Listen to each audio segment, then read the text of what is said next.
அதனாலும் கர்த்தருடைய வார்த்தைக்காக எஸ்தர் எஸ்தர் 1ஆம் அதிகாரம் 14-15 ராஜா நியாயப்பிரமாணத்தையும் ராஜநீதியும் அறிந்தவர்களிடத்தில் பேசுவது தனக்கு வழக்கமானபடியினால் கால வர்த்தமானங்களை அறிந்த பண்டிதர்களை நோக்கி ராஜாவாகிய அகாஸ்வேரு பிரதானிகள் மூலமாய் சொல்லி அனுப்பின கட்டளையின்படி ராஜஸ்திரியாகிய வஸ்தி செய்யாமற் போன நிமித்தம் தேச சட்டத்தின்படி அவளுக்கு செய்ய வேண்டியது என்ன என்று கேட்டான். தேச சட்டத்தின்படி செய்ய வேண்டியது என்ன? ராஜாவாகிய அகாஸ்வேரு, இந்த அகாஸ்வேரு ராஜா சாதாரணமான ஒரு ராஜா அல்ல. அவர் 127 நாடுகளுக்கு ராஜாவா இருந்தவர். அதில் இந்து தேசம் என்று சொல்லப்படுகிற எல்லா தேசங்களுக்கும் அவர் எல்லா தேசங்களையும் ஆண்டு கொண்டிருந்த ஒரு பெரிய ராஜா. இப்படிப்பட்ட ராஜா ஒரு நாளிலே 127 நாடுகளில் இருக்கிற எல்லா தலைவர்களையும் அதிபதிகளையும் கூப்பிட்டு ஒரு விருந்து ஆயத்தப்படுத்துகிறார். தன்னுடைய ராஜ்யபாரம் எப்படிப்பட்டதா இருக்குது, தனக்கு இருக்கிற அந்த ராஜ மரியாதை எவ்வளவு பெரியதா இருக்குது, தன்னை பார்த்து தன்னுடைய நட்பு நாடுகளும் தனக்கு கீழே இருக்கிற நாடுகளும் எப்படியாக அந்த ராஜ்யபாரங்களை நடத்தி கொள்ளுங்கள் என்கிறதுக்காக ஒரு பெரிய விருந்து பண்ணினாராம். அந்த விருந்துகளையும் முக்கிய ஒரு சிறப்பான நாடுகளில் உள்ள ஒரு 5 தலைவர்களையும் இங்க குறிப்பாக சொல்லப்படுது. அந்த 5 தலைவர்கள் மேல அகாஸ்வர் ராஜா மிகுந்த பாசம் கொண்டவர், அதை நெருங்கிய நட்பு கொண்டவர். அப்ப அவர்களிடத்தையும் எந்த காரியமும் கேட்டு செய்கிறவராய் இருக்கிறார். ராஜாவானாலும் தம்முடைய சுய இஷ்டத்தின்படி செய்யாதபடிக்கு அவர் எல்லாவற்றையும் சரியாக செய்கிற ஒரு ராஜாவா இருக்கிறார். அப்போ ஒரு பெரிய விருந்து பண்ணும்போது அதுல எல்லா காரியங்களும் ஏற்ற அது உபசரிப்பு நடக்குது. ஏன் அந்த விருந்துல ஒரு நோக்கம் இருக்கும்ல, ஏன் எதுக்குங்கிற நோக்கம், அடுத்து என்னெல்லாம் செய்யணுங்கிற திட்டம் எல்லாமே செயல்படும் போது எல்லா காரியங்களும் தன் நாட்டில் இருக்கிற கூடின அந்த அதிகாரிகளுடைய வேலைகள் என்ன, தான் கண்டுபிடிச்சிருக்கிற பொருட்கள் என்ன, எல்லாவற்றையும் அந்த நட்பு நாடுகளுக்கு அவர் காட்டி தனக்கு கீழே இருக்கிற நாடுகளுக்கு காட்டி வரும்போது முடிவாக அவருக்கு ஒரு எண்ணம், தான் நேசித்து தனக்கு மனைவி ஆக்கி கொண்ட அந்த வஸ்தி என்கிற ராஜஸ்திரியை எல்லாருக்கும் வெளிக்கொண்டு காட்டணும். அந்த ராஜஸ்திரிக்கு இருக்கிற உடை, அந்த அலங்காரம், அந்த ராஜஸ்திரியை எவ்வளவு ஒரு மரியாதையோடும் கனத்தோடையும் அன்போடும் நடத்துகிறார். இதை பார்த்து மற்ற எல்லா நாட்டில் இருக்கிற ராஜாக்களும் தங்களுடைய மனைவி இப்படியாக நேசிக்கணும், நான் அந்த அளவுக்கு நேசிக்கிறவன் அப்படிங்கிறத நிரூபிக்க தன்னுடைய ராஜஸ்திரியை அவர் கூப்பிடுகிறார். ஆனால் அவள் என்ன பண்ண முடியல, வருவதற்கு மனதில். ஏன் மனதில்ன்னு தெரியுமா? இங்க ஒரு 127 நாடுகளுக்கும் இருக்கிற தலைவர்களுக்கு விருந்து பண்ணி கொண்டிருந்தால் இந்த அகாஸ்வர ராஜா தான் மனைவிக்கு எந்த கட்டளையும் போட்டிருக்கிறாருன்னு தெரியல. ஆனா அங்க ஒண்ணு என்ன நடக்குதுன்னு பாத்தீங்கன்னா வேதத்துல வாசிக்கலாம். 9ஆம் வசனம், ஸ்திரீகளுக்கு ஒரு விருந்து செய்தாள் அவள். ராஜஸ்திரியாகிய வஸ்தியும் ராஜாவாகிய அகாஸ்வருவின் அரண்மனையிலே ஸ்திரீகளுக்கு ஒரு விருந்து செய்தாள். இதை இந்த ராஜா சொல்லியிருக்கிறாரா சொல்லலையாங்கிறத இங்க எழுதப்படலை. அப்போ அவர்கள் செய்கிறார்கள், நானும் ஒன்று செய்வேன் என்று இவள் விருப்பப்பட்டு தன்னுடன் இருக்கிற பெண்களுக்கு அவள் ஒரு விருந்தை செய்திருக்கலாம். அந்த விருந்தை செய்யும் போது எல்லாரும் வாழ்த்துவார்கள் அல்லவா, பயங்கரமான வாழ்த்துக்கள். ஐயா, இன்னைக்கு வீட்டுக்குள்ள நடக்கும்ல, கணவன் மனைவி, கணவனுடைய நட்பு வட்டாரங்களும் வீட்டுக்கு வரலாம், மனைவியுடைய நட்பு வட்டாரங்களும் வீட்டுக்கு வரலாம். மேக்சிமம் கணவனுடைய நட்பு வட்டாரங்கள் வீட்டுக்கு வர வாய்ப்பு இருக்காது. சில வீடுகளில் மனைவியுடைய நட்பு வட்டாரங்கள், அதாவது ஸ்திரீகள் நிறைய பேர் வீட்டுக்கு வருவாங்க, பயங்கரமாக பேசிட்டு இருப்பாங்க. இந்த நேரத்தில் தன் கணவனை மதிக்காத அளவுக்குலாம் சில பெண்கள் நடந்து கொள்வாங்க. அந்த மாதிரிதான் அன்னைக்கு அப்படி ஒரு விருந்து. ராஜஸ்திரிக்கு இது தேவையே இல்லை, அந்த ஸ்திரீகளுக்கு அவர் விருந்து பண்ணிடணும் அவசியம் இல்லை. ஏன்னா அதுக்கெல்லாம் ஆட்கள் இருக்காங்க, அவ்வளவு பணிப்பெண்கள் இருப்பாங்களே, அவங்க பண்ணிக்கொள்ள மாட்டாங்களா? ஆனா இவளும் யார் என்று நிரூபிக்கணும் என்று நிரூபிக்கிறதுக்காக பண்ணினார். இப்ப ராஜா அழைக்கிறார். எந்தக்காக அழைக்கிறார்னு பாத்தீங்கன்னா எழுதப்பட்டிருக்கும். 10ஆம் வசனத்தை வாசிங்க. மகா ரூபவதியா இருந்த ராஜஸ்திரியாகிய வஸ்தியின் சௌந்தரியத்தை ஜனங்களுக்கும் பிரபுக்களுக்கும் காண்பிக்கும்படி ராஜ கிரீடம் தரிக்கப்பட்டவளாக அவளை ராஜாவுக்கு முன்பாக அழைத்து வர வேண்டும் என்று அவர் விரும்பினார். ராஜ கிரீடம் தரித்து, அது வரைக்கும் அந்த மனைவி ராஜாவினுடைய அன்பிலையும் அவர் பாராட்டுகிற எல்லா இரக்கத்திலையும் தயவுமே வந்தவங்களுக்கு இப்போ ஒரு காரியம் அவர் மனசுக்குள்ள வச்சிருக்கிறார். அவளுக்குனே நான் செய்து வைத்த ஒரு ராஜ கிரீடம். யாருக்குமே தெரியாத ஒரு ரகசியத்தை ராஜா வைத்திருக்கிறார். இந்த விருந்து முடிகிற அந்த நாள் என்னுடைய மனைவியை நான் எவ்வளவா நேசிக்கிறேன், என் மனைவி எவ்வளவு அலங்கரிக்கப்பட்டவளாய் வெளியிலே வரப்போகிறார், என்னுடைய ராஜஸ்திரி. அவளுக்கே தெரியாத ஒரு ராஜ கிரீடம் வச்சிருக்கிறாரு மறைமுகமா. ஆனா அவளுக்கு என்ன இல்லை? மனது இல்லை. வர மனசுல ஆமா இவரை பத்தி தெரியாதா, இவர் என்ன செய்வார்னு தெரியாதா? அலங்கரிக்கப்பட்டவளாய் ராஜஸ்திரி வர வேண்டும் என்று விரும்புகிறார். தன்னுடைய மொத்த அன்பு, தன்னுடைய நேசம் எவ்வளவாக அவள் மீது வைத்திருக்கிறேன். இதுவரைக்கும் நான் அலங்கரித்து வைத்தேன். இப்பொழுது அவள் அறியாத ஒரு அலங்காரம், ராஜ கிரீடம் தரித்தவளாய் அவள் உலாவி வரணும், பவனி வரணும். எவ்வளவாய் நான் நேசிக்கிறேன் என்பதை வெளிப்படுத்தணும் என்று 127 நாடுகளின் ராஜாக்களுக்கும் அந்த அதிபதிகளுக்கும் முன்பாக அத்தனை குல பெண்களுக்கும் மத்தியில, பணிப்பெண்களுக்கு மத்தியில தன்னுடைய ராஜஸ்திரியை எவ்வளவாய் நேசிக்கிறார், எவ்வளவாய் உயர்த்தி வச்சிருக்கிறார், எவ்வளவான அலங்கார பொருட்களை வைத்திருக்கிறார் என்று நிரூபிக்க வேண்டும் என்று நினைக்கும் போது அவளுக்கு வர மனசு இல்லை. எதுக்கு மனசுலனே வேதவசனம் சொல்லுகிறது, அவள் மிகுந்த சௌந்தரியம் உள்ளவளா இந்த ராஜா எப்பவுமே அலங்கரிச்சியே பழகிட்டார். அவள் எங்கிருந்து வந்தாங்கிற காரியங்களும் அதில் எழுதப்படலை. ஆனா அவள் எப்படி அலங்கரிக்கப்பட்டவள் என்பது இதில் எழுதப்பட்டிருக்கிறது. ராஜா அந்த அளவுக்கு தன்னுடைய ராஜஸ்திரியை அவ்வளவு நேசித்திருக்கிறார், அவ்வளவு அலங்கரிச்சிருக்கிறார். அதற்கென்றே ஒரு வேலையை தனியாக வைத்து பார்த்திருக்கிறார். இப்போ அவர் நினைக்காத ஒண்ணு, அந்த பெண் நினைக்காத ஒண்ணு இவர் வச்சிருக்கிறாரு. ராஜ கிரீடம் தரித்தவளாய் போகணும். ராஜ கிரீடம் யாருக்கு இருக்கும்? ராஜாவுக்கு தான் இருக்கும். ஆனா ராஜாவே என்னுடைய கிரீடம் ஒருத்திக்கு தரிக்க போறேன், நான் இந்த அளவுக்கு வருவதற்கு எல்லாத்துக்குமே என் மனைவியும் ஒரு காரணம் நிரூபிக்க போறான். ஆனா ராஜஸ்திரிக்கு மனசு இல்லை. வேதமே எழுதியிருக்குது 12ஆம் வசனம், ஆனாலும் பிரதானிகளின் மூலமாய் ராஜா சொல்லி அனுப்பின கட்டளைக்கு ராஜஸ்திரியாகிய வஸ்தி வரமாட்டேன் என்றாள். அப்பொழுது ராஜாவுக்கு கடும் கோபம் வந்ததாம். தனக்குள்ளே மூர்க்க வெறி கொண்டு, அதையும் பாருங்க, இந்த அகாஸ்வர ராஜாட்ட பிடிச்ச குணம், மூர்க்க வெறி கொண்டவன தன்னுடைய மனைவி தானே, உடனே தள்ளி விட்டுலாம், உடனே வேண்டாம்னு நிறுத்திடலாம். அப்பெல்லாம் அவர் நினைக்கல.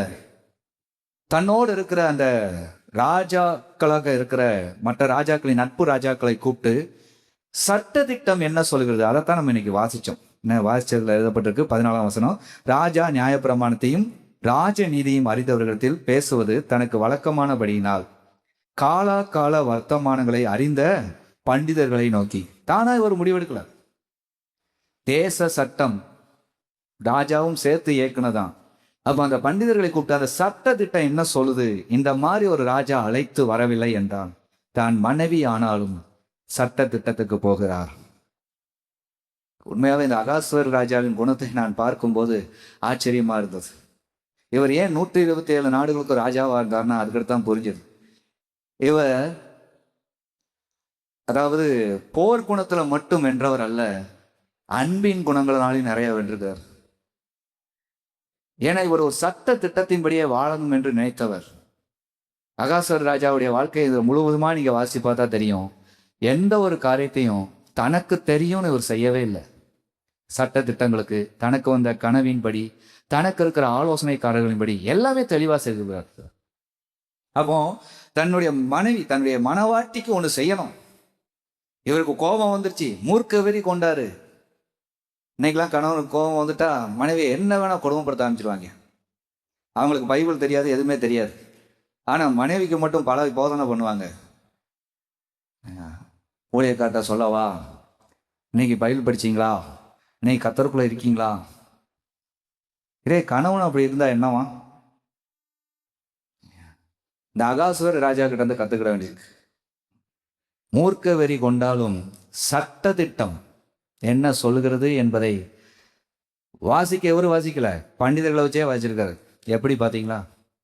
வாசிக்கும் போது அங்க சொல்லுகிறார்கள், இப்படிப்பட்டவர்களை நீங்க வேண்டாம் என்று ஒதுக்கி விடலாம், அப்படி எல்லா காரியத்தையும் எடுத்து விடலாம், உமக்கு அந்த சட்டம் இருக்கிறது என்று சொல்லப்படுகிறது.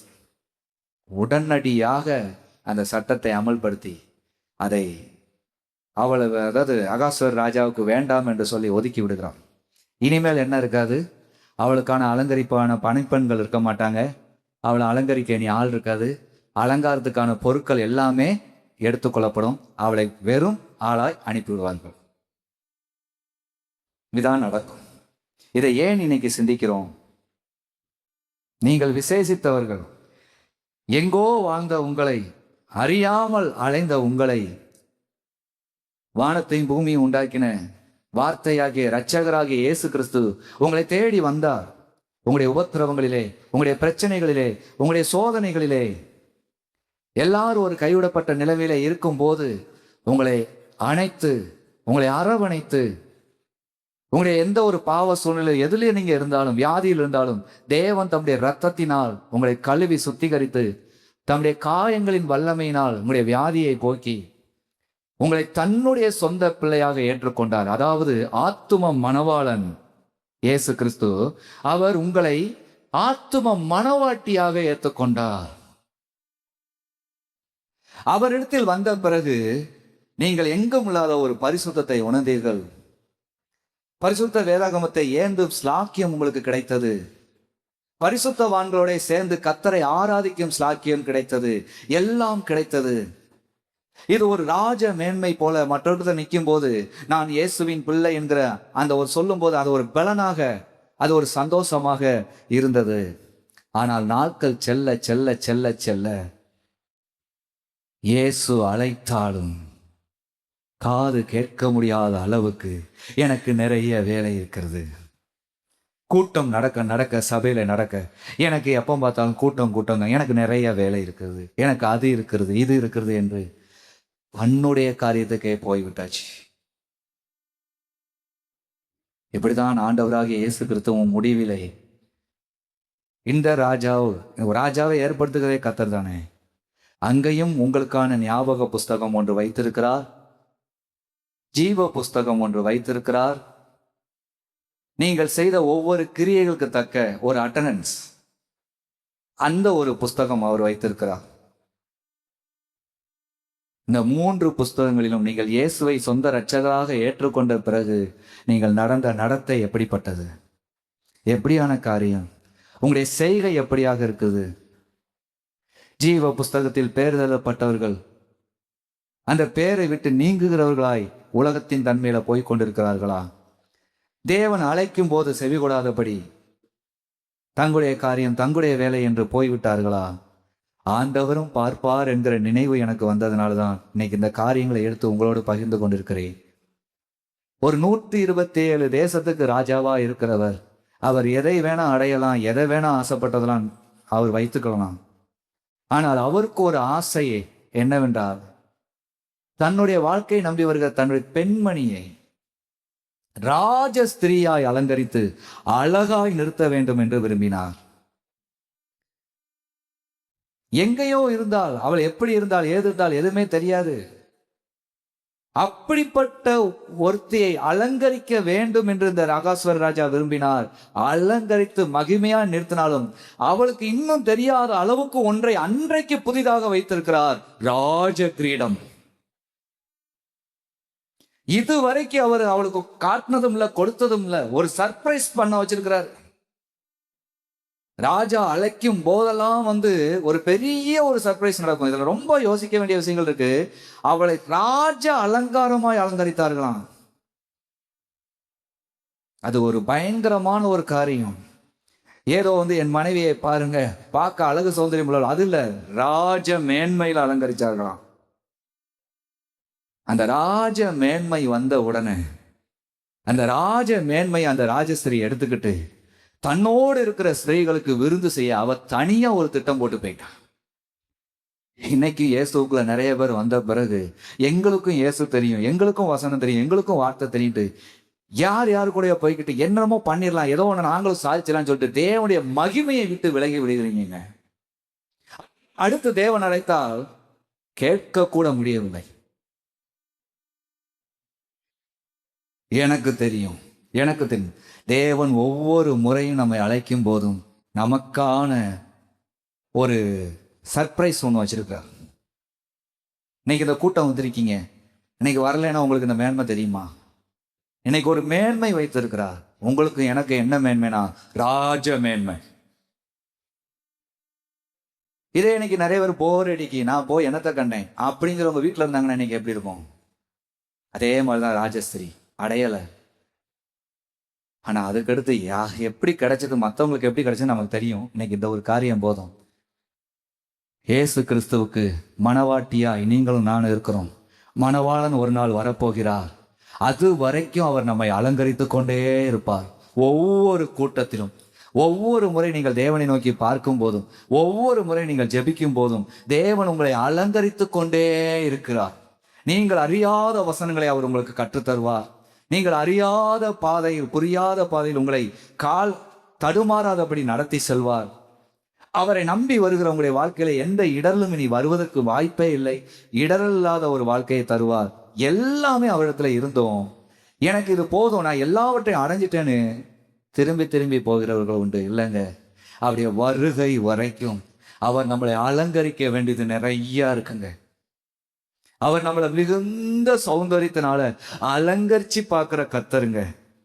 புதிய ஏற்பாட்டிலே ஒரு இடத்துல எழுதப்பட்டிருக்குது, நம்மை பிதாவாகிய தேவனுக்கு முன்பாக புத்தி உள்ள கற்புள்ள கன்னிகையாய் நிறுத்தி அழகு பார்க்கிறவராம் நம்முடைய இயேசு கிறிஸ்து.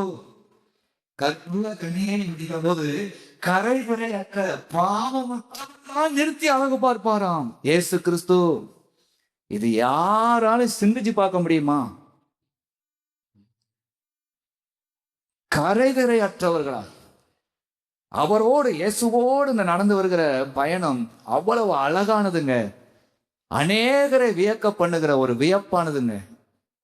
ஆனா இயேசுக்குள்ள பாதி வந்தவனே எல்லாத்தையும் அடைஞ்சிட்டோம் சொல்லி மீண்டும் பழைய சிநேகம், பழைய நட்பு, பழைய காரியம் என்று வாழ்க்கையை மாற்றி விடுகிறார். நானும் கற்றுக்கொண்டிருக்கேன், எனக்கும் தெரியும், நானும் 4 பேருக்கு சொல்லுவேன்னு சொல்லிட்டு தேவனை விட்டு பின்வாங்கி போயிருக்காங்க. ஆண்டவர் நம்மளை பயிற்றுப்பார், நடத்துவார். என்னானாலும் திரும்பவும் ஆண்டவர் தான் கேட்கணும், ஆண்டவரே நான் எப்படியாக நடக்கிறேன், இன்னும் நான் எப்படி நடக்கணும். தேவன் உங்களுக்கு ராஜ மேன்மையை கொடுக்க நினைத்திருக்கிறார். அவர் நினைக்கிறார் என்றால் செய்து முடிப்பார். இதுவரைக்கும் நினைச்சு பாருங்க, அவருடைய வார்த்தைக்கு உண்மையா கீழ்ப்படிச்ச உங்களுக்கு, இந்த கூட்டம் நேரங்கள்லாம் இருக்கும்போது கூட்டத்துக்கு போயிடணும்னு சொல்லி வந்தவங்களுக்கு திடீரென்று ஒரு சர்ப்ரைஸ் கொடுக்குறாருல, எதிர்பாராம கொடுக்குறாருல. இன்னைக்கு ஒரு பெரிய ரகசியத்தை உங்களுக்கு வெளிப்படுத்துகிறார். உங்களுக்கு ராஜ மேன்மை. ஏன்? மரணத்தை வென்றவர் ராஜாதி ராஜாவாக பூமியை மீண்டும் ஆளுகை செய்ய வருவார். இன்று அவருடைய நாமத்தை நம்பியிருக்கிற எல்லா பிள்ளைகளும் அவரோடு கூட ஆட்சி செய்வோம். வெளிப்படுத்தின விஷயத்துல எழுதப்பட்டிருக்கிறது. இன்று நாம் அவரோடு கூட வருகிறதுனால நாம் அவரோடு கூட என்ன பண்ணுவோமா? ஆட்சி செய்வோமா? அது வாலிபரோ, கன்னிகைகளோ, பெரியவர்களோ, முதியவர்களோ, எல்லாருமே ராஜாதி ராஜாவாம் இயேசுராஜன் பூமியில் ஆட்சி செய்வார். அவர் கூட இருந்து நாமும் அல்லேலுயா அல்லேலுயா என்று கூட சேர்ந்து அமர்ந்திருப்போமா? எங்கு வாழ்ந்த நம்மை, எங்கு இருந்த நம்மை இவ்வளவு பெரிய பரம ஸ்லாக்கியத்திற்கு இயேசு என்கிற நாமம் நம்மை அழைத்து வந்திருக்குதுல. எந்த மூளையில, எந்த முற்புதல, எத்தனை காயங்களை, எத்தனை கண்ணீர்களை உட்கார்ந்தாலும் நம்முடைய முன்னோர்களுடைய நிலைமைகளை நம்ம நினைச்சு பாருங்க. இந்த மாதிரி நம்ம உட்கார்றதுக்கு எந்த வாய்ப்புமே இல்லைங்க. இன்னைக்கு நம்மளை அநேகர் பார்த்து வியக்கத்தக்க நம்மள ஒரு நல்ல ஒரு உடை அணிந்தவர்களாய், நல்ல ஒரு பேச்சு உள்ளவர்களாய், நல்ல திறமைசாலிகளாய், இன்னும் கொஞ்சம் யோசிச்சு பார்த்தா வசதி படைத்தவர்களாகவே தேவன் நம்மை இந்த உலகத்திற்கு காட்டுகிறாருங்க, வைத்திருக்கிறாருங்க. ஆனா நம்முடைய முன்னோர்கள் நிலைமையை பார்த்தா அவங்க எந்த ஒருத்தரும் எந்த வேலையும் செஞ்சு நம்மளை காப்பாற்ற வழி இல்லாம வளர்ந்தவங்க. ஆனா அவர்கள் இயேசுவை நம்பி வந்தார்கள். அவருடைய பிள்ளைகள் இன்று பயங்கரமான ஒரு உயர் அடைக்கலத்தில் இருக்கிறவர்களாய் உலகத்துக்கு தெரிகிறோம். இந்த மேன்மையவே நமக்கு தந்தவர் இன்னும் பெரிதான மேன்மைகளை நமக்கு தரமாட்டாரா? இயேசு சொல்லியிருக்கிறாரு தம்முடைய சீசர்களுக்கு, என்னை விசுவாசிக்கிறவன் என்னிலும் பெரிதானவைகளை செய்வான் என்று சொல்லியிருக்கிறார். அப்ப எல்லாவற்றையும் பார்த்தீங்களா, இந்த அகாஸ்ராஜாவுடைய நிருபங்கள் ஏன் நமக்கு எழுதப்பட்டிருக்குது? இதன் வழியாய் தேவன் நமக்கு ஒன்றை சொல்ல விரும்புகிறார். பூமியில இருக்கிற ஒரு ராஜாவே எங்கேயோ இருக்கிற ஒரு மனுஷிய அவ்வளவு தூரம் அலங்கரிச்சு சாட்சியா நிறுத்த முடியுமானா, நான் வானத்தையும் பூமியும் உண்டாக்குன ராஜாதி ராஜா, மண்ணினால உண்டாக்குன உன்னை நான் அலங்கரிச்சு நிறுத்த முடியாதா? எல்லாவற்றுக்கும் சாட்சியா 127 நாடுகளும் பார்த்து வியக்கத்தக்க நான் அலங்கரித்த என்னுடைய ராஜஸ்திரியை பாருங்கள், அவளுக்கு நான் ராஜ மென்மை இந்த நாள்ல ராஜ கிரீடம் கொடுக்கிறேன் பாருங்கள் என்று உலகத்துக்கு காட்ட நினைத்தவர், அவருடைய நாமத்தை நம்பி வருகிற நம்மையும் முடிவிலே எல்லாருக்கும் முன்பாக அலங்கரித்து ராஜ மேன்மை உன்னுடையதான் உனக்குத்தான் என்று நம்மையும் வீதி வீதியா அழைத்து செல்வார்ல. அவரோடு கூட பவனி வருவோம்ல. அதான் இன்ப இயேசு ராஜாவை பார்த்தால் போதும். அந்த பாட்டுல அவ்வளவு தூரம் வரும். ஏழையாம் பொன் வீதியில் உலாவிடுவேன். அதனுடைய திட்டங்கள் தான் இந்த எஸ்தர் 1ஆம் அதிகாரத்துல தேவன் நமக்கு சொல்லாமல் சொல்கிறார். ஒரு பூமியின் ராஜாவே தன்னை நம்பி இருக்கிறவர்களை இவ்வளவு அலங்கரிக்க நினைத்தால், என் நாமத்தை நம்பி வந்திருக்கிற உங்களை நான் அலங்கரிப்பாங்க இருப்பேனோ, நிச்சயமாக அலங்கரித்து சாட்சியா நிறுத்துவேன் என்று. ஆனாலும் உங்களுடைய வாழ்க்கையில் எது மேன்மையா இருந்தாலும் ஆண்டவரை தேடுவது மட்டுமே உங்களுடைய மேன்மையா வச்சுக்கோங்க. ஆண்டவர் உங்களுக்கு அதிக கல்வியை கொடுக்கலாம், அதிக செல்வத்தை கொடுக்கலாம், அதிக ஞானத்தை கொடுக்கலாம், அதிக அழகு சௌகரியத்தை கொடுக்கலாம். இது எங்கேயாவது கொண்டு போய் விட்டுறாதீங்க. கொடுத்த விதத்துல கொடுங்க, இன்னும் மேன்மையானதை வைத்திருப்பார். கொடுத்த விதத்துல கொடுங்க. ஒவ்வொரு பிறந்த நாளும், ஒவ்வொரு திருமண நாளும், ஒவ்வொரு வருடமும், ஒவ்வொரு மாசமும் நமக்கு நியமிக்கிறது அதுதான். நமக்கு ஜீவனை தந்தவரிடத்துல நாம் இந்த ஜீவனை கொடுக்கிறோம். ஆனால் எப்படியாக கொடுக்கிறோம்? அவர் ஒவ்வொரு பிறந்த நாளும் நமக்கு களங்கம் இல்லாமல் புதிதாகவே அந்த ஆண்டுக்குள்ள வாப்பான்னு சொல்லி நம்மளை அழைக்கிறார். ஆனா அந்த ஆண்டுல நிறைய கலங்கப்படுத்திட்டோம். ஆனாலும் திரும்பவும் ஒரு மனதுருக்கத்தை தந்து மீண்டும் வண்ணமாக ஒரு பிறந்த நாளே களங்கம் இல்லாமல் நிறுத்துகிறார். அவர் உங்களை விட்டு விலக மாட்டார். நீங்களும் அவரை விட்டு விளங்காமல் இருந்தாதானே சாட்சியா நிறுத்துவாரு. ராஜஸ்திரி ராஜா அரண்மனையில தான் அன்னைக்கு இருந்தாங்க. ஆனா ராஜாவை விட்டு விலகி நிற்கிறாங்க. அவர் அழைத்தும் வர மனசுல அவளுக்கான ஒரு மேன்மையை வச்சிருக்காரு. அவளுக்கு அது இவ்வளவு மேன்மை இருக்கா, இதுக்கு மேல எனக்கு என்னத்தை கொடுத்துருவாருங்கிறதான். இது மாதிரி தான் நிறைய பேர், நான் இவ்வளவு அடைஞ்சிட்டேன்ல, இனிமேல் சர்ச்சை பண்ண நானும் எனக்கு எல்லாமே பண்ண தெரியும், நானும் ப்ரேயர் பண்ணிக்கிடுவேன், நானும் தனியா இருந்து எல்லாமே பண்ணிக்கிடுவேன். முடியாதுங்க, முடியாதுங்க. கொடியானது செடியோடு இணைந்தராவிட்டால் மிகுந்த பலனை தரவே முடியாது. நம்முடைய ஆயுள் உள்ள வரைக்கும் கர்த்தராகிய இயேசு கிறிஸ்துவின் பாதத்தில் அமர்ந்திருப்பதே விரும்பும். அவர் நம்மளை அநேகருக்கு சாட்சியாக கொண்டு போவார், அவரே கொண்டு செல்வார். இன்னைக்கு உலகத்திற்கு எத்தனையோ பேர் சாட்சியா மாறுன்னு என்னென்னமோ செஞ்சு பார்க்குறாங்க, ஆனால் அவங்களுடைய சாட்சியா நிற்க முடியல. ஆனால் ஒரு அறை வீட்டுக்குள்ள ஏதோ ஓரமாக உட்காந்துக்கிட்டு கர்த்தருடைய பணியை செஞ்சுக்கிட்டு இருக்கவங்கள உலகம் எங்கும் சாட்சியா கொண்டு போயிடார். இந்த ராஜஸ்திரீ மேன்மை அடைந்தால் என்று மேலான மேன்மை இழந்தது போல நீங்களும் இயேசுக்குள்ள வந்துட்டோம், நாங்கள் வந்துட்டானே இருக்கோம், இனிமேல் என்ன பெருசான்னு சோர்ந்து போகாதபடி, நீங்கள் அந்த ராஜ மேன்மை இழக்காதபடி மீண்டும் மீண்டும் அவருடைய பாதத்தில் அமர கற்றுக்கொள்ளுங்கள். மீண்டும் மீண்டும் அவருடைய வார்த்தையை கேட்க கற்றுக்கொள்ளுங்கள். உங்களை உலகத்திற்கு ஆண்டவர் ராஜ மேன்மையை நிறுத்தி அழகு பார்ப்பார். கர்த்தர் உங்களை ஆசீர்வதிப்பாராக. ஆமென்.